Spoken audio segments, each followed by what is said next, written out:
Assalamualaikum warahmatullahi wabarakatuh. Nama diberi Muhammad Hazim bin Ismail. Saya dari kelas PT1 S2 12, mengambil option pendidikan awal kanak-kanak. Pada hari ini saya ingin membuat persembahan mengenai topik tentang aspirasi dan hala tuju pendidikan serta implikasinya terhadap guru berjiwa pendidik. Apakah itu pendidikan? Baiklah, sebelum saya akan menerangkan secara lebih mendalam, saya akan menerangkan terlebih dahulu apakah itu pendidikan. Pendidikan ini adalah suatu proses pengubahan sikap dan tingkah laku seseorang dalam usaha mendewasakan mereka untuk menjadi manusia berguna melalui keupayaan melaksanakan pelajaran. Dengan cara bagaimana? Dengan cara latihan dan pendedahan kepada sesuatu pengalaman yang berkesan. Jadi di sini itulah maksud pendidikan. Standard Kualiti Pendidikan Malaysia Gelombang Kedua, iaitu singkatannya SKPM MG2. Baiklah, jadi apakah Standard Kualiti Pendidikan Malaysia Gelombang Kedua ini? Okey, baiklah, saya akan terangkan. Sebelum ini, Standard Kualiti Pendidikan Malaysia iaitu SKPM sudah ada, dan yang untuk gelombang kedua ini adalah penambahbaikan. Okey, kenapa mereka melakukan SKPMG ini, yang kedua ini? Kerana untuk meningkatkan lagi keberkesanan pengurusan dan pengajaran. Mulai 2017, SKPM telah ditambah baik dan dikenali sebagai Standard Kualiti Pendidikan Malaysia Gelombang Kedua. Sebagaimana SKPM 2010, SKPM Gelombang Kedua merupakan instrumen panduan kepada pentadbir dan warga sekolah dalam meningkatkan keberkesanan pengurusan dan proses pengajaran dan pembelajaran. Instrumen SKPM Gelombang Kedua ini berorientasikan tindakan, mementingkan kualiti pendidikan dan berasaskan evidence. Pihak sekolah menggunakan instrumen ini untuk melaksanakan penilaian sepanjang tahun dengan pelibatan warga sekolah secara menyeluruh. SKPM gelombang kedua masih mengekalkan standard SKPM 2010, iaitu 5 standard dengan penambahbaikan. Jadi apakah itu 5 standard di dalam standard kualiti pendidikan Malaysia gelombang yang kedua ini? Seperti yang kita sudah maklum, pada standard kualiti pendidikan Malaysia yang pertama iaitu terdapat 5 standard yang juga digunakan pakai untuk gelombang yang kedua. Iaitu yang pertama adalah standard yang pertama kepimpinan, standard yang kedua pengurusan organisasi, standard yang ketiga pengurusan kurikulum, co-curriculum hal ehwal murid, dan standard yang keempat pembelajaran dan pemudahcaraan, dan standard yang kelima iaitu kemenjadian murid. Jadi di sini saya akan terangkan secara lebih mendalam tentang standard yang pertama iaitu kepimpinan. Kepimpinan ini berperanan sebagai pemimpin berimpak tinggi dan berupaya untuk macam menggerakkan warga sekolah secara bersepadu untuk memajukan sekolah dan meningkatkan kualiti dan kualiti pembelajaran dan pengajaran iaitu PDP lah. Dan bagi standard yang kedua iaitu pengurusan organisasi. Di sini organisasi ini sebagai satu elemen pengurusan dengan mengambil kira potensi dan uh, keperluan contohnya staf ataupun kemudahan sumber dalaman dan memanfaatkan sumber luaran supaya sekolah dapat berfungsi dengan cekap dan berkesan. Jadi kita pergi kepada standard yang ketiga iaitu pengurusan co-curriculum dan kurikulum. Okey, bagi standard yang ketiga ini, bagi pengurusan kurikulum, co-curriculum dan sukan dan hal ehwal murid.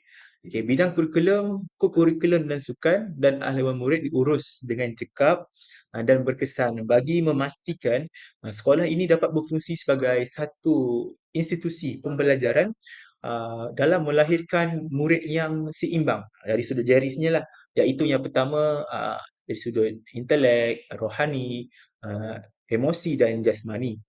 Jadi di situlah terdapat di dalam standard kualiti pendidikan Malaysia bagi gelombang yang kedua ini Dan saya akan terangkan dulu sebelum saya masuk ke lebih mendalam tentang apa yang dilakukan pada gelombang yang kedua ini. Sebelum tu saya akan terangkan secara asas dahulu sebelum saya masuk lebih mendalam. Dan bagi standard yang keempat, pembelajaran dan pemudahcaraan. Di mana sebagai seorang guru, dia perlulah merancang dan melaksanakan proses PDP yang berkualiti tinggi dan bersungguh-sungguh untuk memperkembangkan potensi murid pada tahap yang optimum secara berterusan. Okey.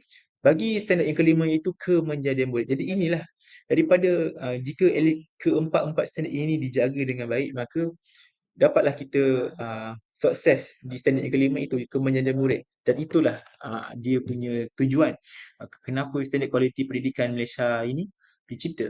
Jadi pendidikan di sekolah melahirkan murid yang berilmu, pengetahuan, berketerampilan, berakhlak mulia, bertanggungjawab dan berkeupayaan mencapai uh, kesejahteraan diri. Okey. Jadi di sinilah bagi untuk standard 5 itulah penerangan tentang kemenjadian murid ini. Itulah target mereka. Itulah sasaran mereka. Maafkan saya. Jadi jelaslah bahawa jadi saya akan terang bahagian apa pula yang dilakukan untuk gelombang yang kedua ini. Okey. Bagi gelombang yang kedua ini, mereka masih mengekalkan sama lima standard, iaitu yang pertama tadi seperti yang ada di dalam rajah ini, dan untuk gelombang yang kedua ini pula mereka hanya melakukan penambahbaikan saja. Contohnya dari sudut macam mana? Dari sudut kepimpinan katakan. Okey, kepimpinan untuk SKPMG yang kedua ini, dia terdapat beberapa aspek, iaitu sebagai contohnya apa tu, pengetua guru besar sebagai peneraju, pembimbing, pendorong, itulah yang ada pada standard yang pertama itu, kepimpinan itu sendiri. Dan standard yang kedua, pengurusan organisasi. Okey, pengurusan organisasi terdapat 7, iaitu yang pertama pengurusan sumber manusia, pengurusan aset, kewangan, sumber pendidikan, iklim, pengurusan perpaduan dan uh, pem dan pemufakatan strategik. Jadi itulah yang ada pada standard yang kedua ini, yang hanya yang ditambah baik lagi seperti yang sudah ada, tapi untuk ditambah baik lagi untuk bagi memastikan apa yang ingin dicapai, apa yang ingin di yang dirancang dapat dicapai. Okey. Bagi standard yang ketiga pula, pengurusan kurikulum dan harian murid. Untuk gelombang yang kedua ini, apa pembaharuan yang mereka lakukan? Contohnya dari sudut pengurusan kurikulum. Okey. Kurikulum terdapat ada 4 aspek, iaitu ketetapan pelaksanaan kurikulum, pengurusan mata pelajaran, pengurusan masa instruksional, pengurusan penilaian murid. Okey, itu dari sudut dari sudut kurikulum. Okey, dari sudut co-kurikulum pula. Co-kurikulum ni apa beza dengan kurikulum? Okey, co-kurikulum ni lebih kepada sukan. Okey, sukan, dan kurikulum ni kepada uh, akademik. Okey. Jadi di dalam pengurusan kurikulum ini terdapat 7 aspek. Banyak. Okey, yang pertama iaitu ketetapan pelaksanaan kurikulum, pengurusan kelab persatuan, pengurusan badan beruniform, sukan permainan, pengurusan program kecemerlangan kurikulum, pengurusan sukan untuk semua, pengurusan pentaksiran kurikulum. Jadi di situ jelaslah bahawa tentang co-kurikulum, iaitu dari sudut sukan. Dan daripada sudut hal-haiwan murid pula, terdapat 6 aspek. Yang pertama, ketetapan pelaksanaan hal-ehwal murid. Yang kedua, pengurusan keselamatan murid. Yang ketiga, pengurusan kesihatan murid. Dan yang kelima, pengurusan bantuan uh, pelajaran murid. Dan yang keenam, pengurusan perkhidmatan, bimbingan dan konseling. Itulah dari sudut hal-ehwal muridnya. Okey, kita pergi beralih kepada standard keempat. Jadi apa yang dilakukan untuk standard kualiti pendidikan Malaysia gelombang kedua bagi standard keempat ini, iaitu pembelajaran dan pemudahcaraan. Okey, bagi pembelajaran dan pemudahcaraan ataupun singkatannya PDPC, terdapat 6 aspek, iaitu guru sebagai perancang yang pertama, yang kedua guru sebagai pengawal, yang ketiga guru sebagai pembimbing, yang keempat guru sebagai pendorong, yang kelima guru sebagai yang kelima, guru sebagai penilai, dan terakhir sekali yang keenam, murid sebagai pembelajar aktif. Okay, itu bagi standard yang keempat lah. Dan bagi standard yang kelima pula, kemenjadian murid. Jadi apa yang dilakukan untuk SKP MG yang kedua ni, gelombang kedua ini? Okay, untuk kemenjadian murid terdapat tiga aspek sahaja, iaitu yang pertama, kemenjadian murid dalam akademik, yang kedua, kemenjadian murid dalam co-curriculum, dan yang ketiga, kemenjadian sahsiah murid. Di sini tiga aspek yang mereka tekankan, iaitu yang pertama dari sudut akademik, yang kedua co-curriculum, dan yang ketiga adalah sahsiah murid. Jadi maka dengan mengikut standard kualiti pendidikan Malaysia gelombang kedua ini, maka dapatlah kita lahirkan generasi yang gemilang dan terbilang dan cemerlang. Baiklah, saya akan beralih kepada Pelan Pembangunan Pendidikan Malaysia 2013 dan 2025. Seperti yang kita dapat lihat di dalam rajah ini terdapat 11 Pelan Pembangunan Pendidikan Malaysia. Okey. Jadi sebelum kita mula untuk menerangkan secara lebih mendalam, apakah macam tujuan Pelan Pembangunan Pendidikan Malaysia ini ditubuhkan? Okey, pendidikan memainkan peranan penting dalam membentuk kualiti dan keupayaan generasi baharu bagi menyesuaikan diri mereka dengan cabaran dan perubahan bertaraf global lah, ataupun peradaban global. Okey. Jadi kita dapat melahirkan generasi yang kreatif, kritis, inovatif dan berkemahiran dalam berkomunikasi serta mahir dan cekap menggunakan teknologi maklumat serta mampu bekerjasama dengan orang di sekeliling. Okey. Itulah yang mereka ingin capai bagi menubuhkan Pelan Pembangunan Pendidikan Malaysia ini. Okey, tanpa melengahkan masa lagi, saya akan pergi dengan menerangkan apakah ke-11 Pelan Pembangunan Pendidikan Malaysia ini. Okey, baiklah. Yang pertama, iaitu menyediakan kesamarataan kepada pendidikan berkualiti bertaraf antarabangsa. Itu yang pertama. Yang kedua, memastikan setiap murid profession dalam bahasa Malaysia dan bahasa Inggeris. Yang ketiga, melahirkan rakyat Malaysia dengan penghayatan nilai, nilai-nilai murni lah. Contohnya seperti bertolak ansur, hormat menghormati dan sebagainya. Okey, yang keempat pula, transformasi. Okey, transformasi keguruan sebagai profession pilihan. Itulah yang ada di dalam Pelan Pembangunan Pendidikan Malaysia bagi yang keempat. Dan yang kelima pula, memastikan kepimpinan berprestasi tinggi ditempatkan di setiap sekolah, serta yang keenam pula, meng uh, meng mengupaya JPN, PPD dan sekolah untuk menyediakan penyelesaian khusus berasaskan keperluan. Okey, keperluan. Dan yang ketujuh, memanfaatkan uh, bagi meningkatkan kualiti pembelajaran di Malaysia. Dan itu bagi yang ketujuh. Yang ke-8 pula, mentransformasi uh, mempervasi kebolehupayaan dan kapasiti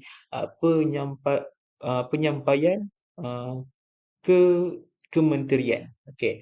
Yang kesembilan pula, bekerjasama dengan ibu bapa, komuniti dan sektor swasta secara meluas. Seterusnya yang ke-10, memaksimumkan keberhasilan murid bagi setiap ringgit. Okey. Yang terakhir sekali, yang ke-11, meningkatkan ke ketelusan untuk accountability awam secara langsung. Jadi di sinilah seperti yang sudah diterangkan dalam rajah ini, kita dapat lihat terdapat 11 Pelan Pembangunan Pendidikan Malaysia 2013 dan sehingga 2025. Okey, baiklah. Kita telah faham tentang Pelan Pembangunan Pendidikan di Malaysia ini. Okey, pelan ini dia memfokuskan kepada pembangunan. Okey, pembangunan dan perkembangan serta menambah baik sistem pendidikan dari masa ke semasa secara berterusanlah. Okey, bagi tujuan itu pelan pembangunan pendidikan dirangka berasaskan 3 objektif yang khusus. Okey, saya akan terangkan ketiga-tiga objektif berikut. Okey, kita pergi yang pertama dahulu. Yang pertama, memahami prestasi dan cabaran semasa sistem pendidikan Malaysia berfokuskan penambahbaikan akses kepada pendidikan, meningkatkan standard kualiti, merapatkan jurang pencapaian equity, menggalakkan perpaduan dalam kalangan murid serta memaksimumkan keberkesanan sistem. Itulah objektif yang pertama. Bagi objektif yang kedua, iaitu mewujudkan visi dan aspirasi yang jelas untuk sistem pendidikan dan setiap murid bagi 13 tahun yang seterusnya sehingga tahun 2025. Bagi objektif yang ketiga pula, okey, objektif yang tiga ini iaitu menggariskan program transformasi yang menyeluruh untuk sistem pendidikan secara holistiklah, termasuklah perubahan utama dalam Kementerian Pendidikan Malaysia yang membolehkan sistem ini memenuhi permintaan baharu dan jangkaan yang meningkat serta menyokong transformasi perkhidmatan awam. Itulah ketiga-tiga objektif di dalam Pelan Pembangunan Pendidikan Malaysia. Dalam Pelan Pembangunan Pendidikan Malaysia, okey, uh, telah digariskan 5 aspirasi pendidikan yang ingin dicapai. Pelaksanaan perubahan dilakukan terhadap keseluruhan sistem pendidikan semasa untuk melonjakkan pencapaian semua murid, okey, yang mampu memiliki dan menguasai kemahiran yang diperlukan di dalam abad ke-21, okey. Jika kita lihat dalam rajah terdapat 5 aspirasi pendidikan yang saya terangkan. Okey. Yang pertama iaitu akses. Okey, akses ini adalah 100% enrolment merentas semua peringkat pendidikan daripada prasekolah hingga menengah atas menjelang tahun 2020 iaitu abad ke-20 lah. Okey, bagi kedua itu kualiti. Negara dalam kelompok sepertiga teratas dalam pentaksiran antarabangsa seperti TIMSS dan PISA dalam tempoh 15 tahun.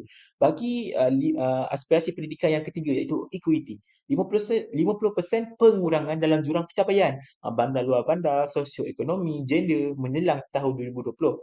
Dan yang keempat pula perpaduan. Okey, sistem pendidikan yang menawarkan perkongsian pengalaman dan nilai kepada kanak-kanak dengan menghargai kepelbagaian. Bagi yang terakhir sekali dalam aspirasi pendidikan ini iaitu kecekapan. Okey. Kecekapan ini sistem yang memaksimumkan uh,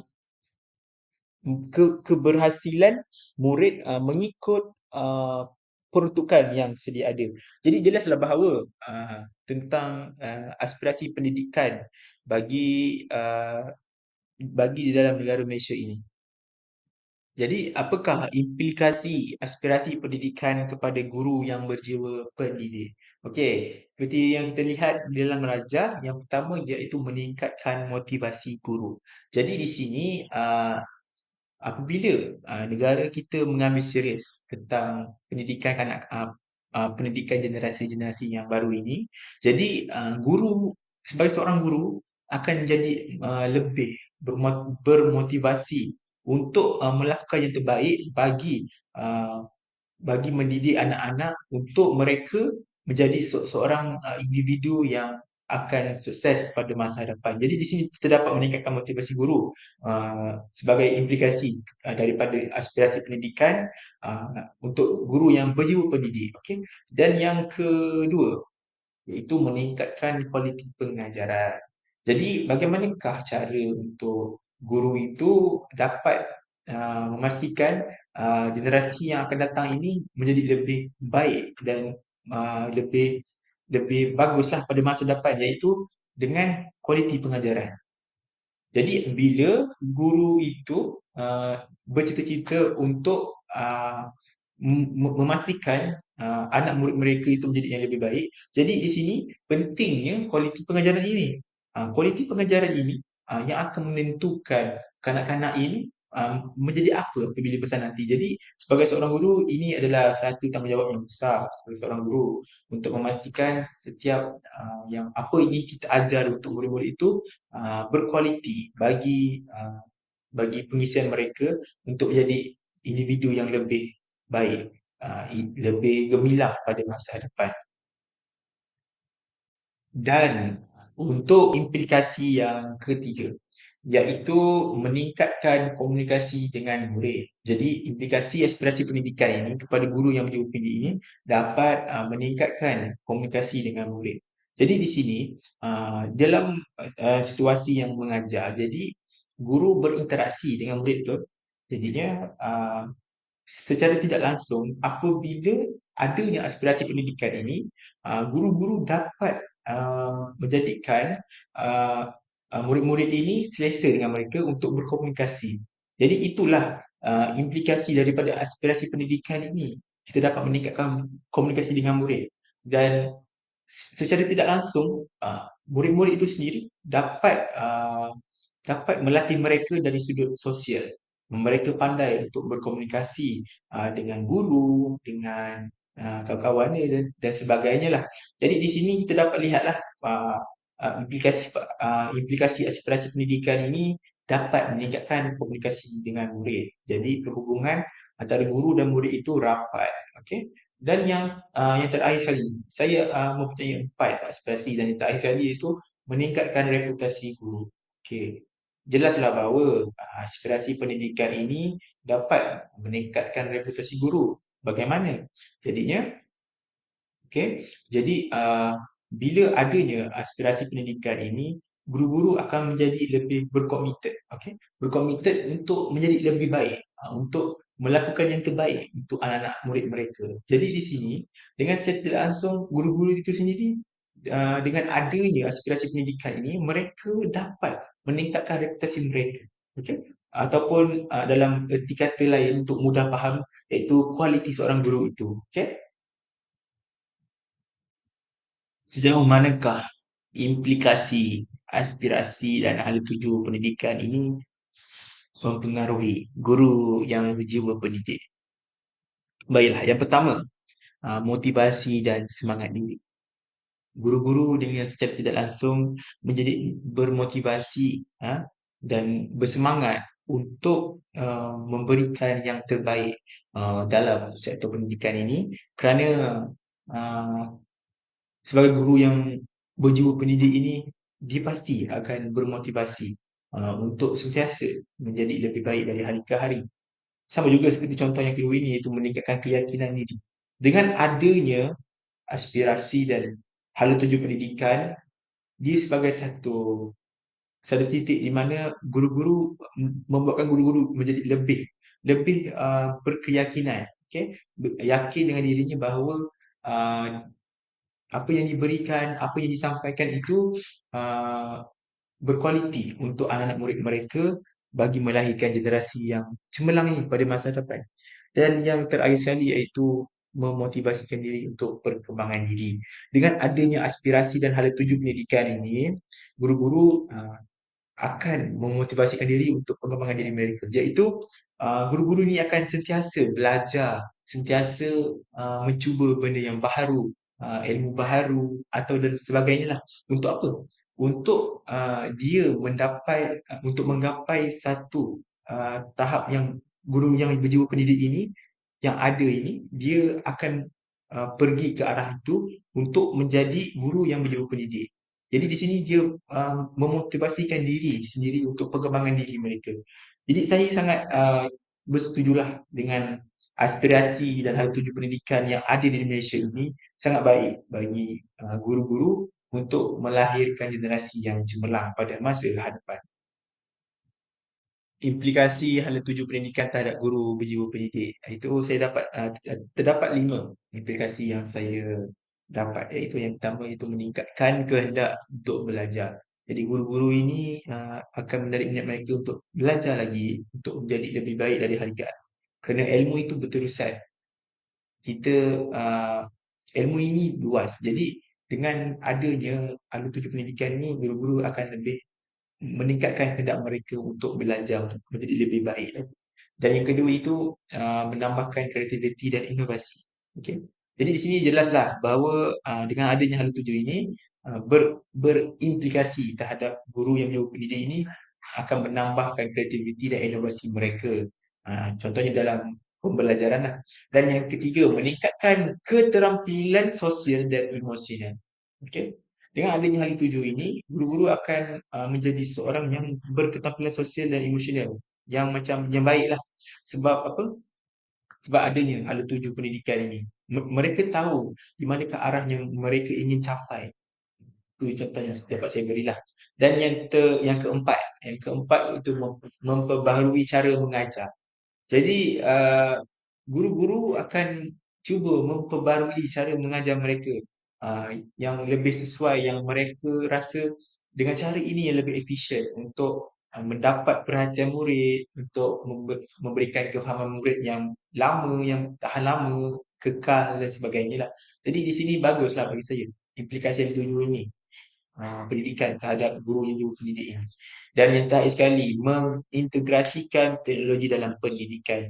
Seperti yang kita sedia maklum bahawa kita berada di zaman IT yang serba moden ini, jadi kita tidak akan asing lagi dengan teknologi. Jadi dengan adanya hal tuju pendidikan ini dapat mengintegrasikan guru-guru dalam teknologi dalam pendidikan. Jadi menggunakan teknologi dalam pendidikan kerana kita mengikut keadaan yang semasa. Ini bagus. Jadi implikasi yang dapat saya petik kebanyakannya semua positif. Okey. Jadi saya sangat setujulah dan sangat-sangat bersetuju tentang hal tuju pendidikan terhadap guru bio pendidik ini. Okey. Terdapat juga masalah dalam aspirasi dan hal tuju pendidikan ini. Antaranya iaitu masalah equity dalam pendidikan. Iaitu equity ini membawa makna kesamarataan. Okey. Dalam pendidikan pula equity ini diertikan sebagai kesamarataan akses pendidikan bagi semua pelajar. Masalah yang tidak menyokong proses pembelajaran sedikit sebanyak mengganggu sesi pembelajaran bagi mereka yang terkesan. Yang kedua pula iaitu masalah kemiskinan. Okay, terdapat masalah kemiskinan dalam kalangan rakyat menyebabkan ada golongan yang tidak mampu melanjutkan pelajaran ke tahap seterusnya.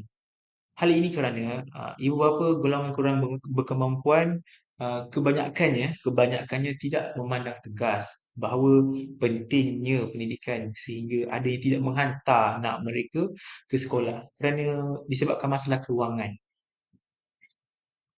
Baiklah, sebelum saya mengakhiri persembahan saya pada hari ini, saya ingin berterima kasih terlebih dahulu kepada uh, guru guru saya iaitu Puan Siti Fadilah binti Faham atas tunjuk ajar yang telah diberikan bagi membantu saya untuk menyelesaikan tugasan ini serta juga rakan-rakan yang banyak memberikan saya bantuan dari sudut idea dan sebagainya. Jadi di sini saya ingin menutuplah persembahan saya pada hari ini dengan sebelum penghargaan terima kasih kepada Puan Siti Fadilah Faham atas kesudian untuk mendengar persembahan saya pada hari ini. Sekian, terima kasih. Assalamualaikum warahmatullahi wabarakatuh.